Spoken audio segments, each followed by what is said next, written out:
A ky vllau do me gëzu, thot, pse nuk po na gëzoni me thonë se të gjithë do të na fusë Zotin xhenet.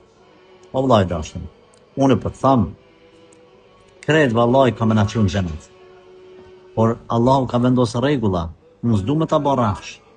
Unë nuk ta rriti mendjen me ta barrafsh, as nuk ta bëj xhehenam.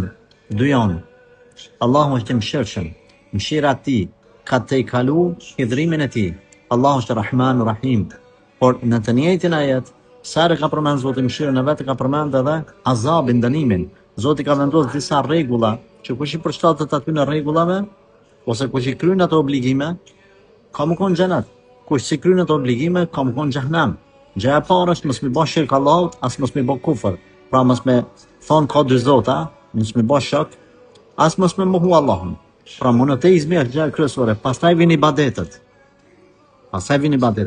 Nuk du me demoralizu, me ta u shpresën. Pas nuk du me ta barrafsh autostradë.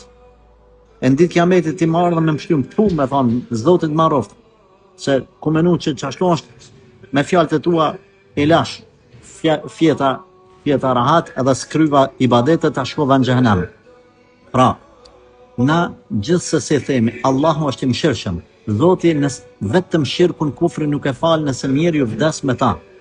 Por nuk do të thonë kjo që nuk ishte në xhehenam edhe njerëzit të cilët bëjnë mëkate, nëse ata nuk do me i mëshiru.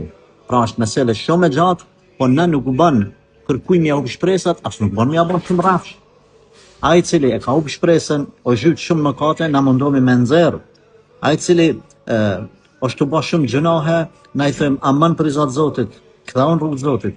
Ai cili është mirë, i them vazhdo të çështu. Mirë, hala më mirë për mirësat. Pra, gjithë secili e ka smujën e vet dhe na duhet m'ia dhon ilaçin bazë të smujës që e ka ai. Prandaj, kujdes. Salam.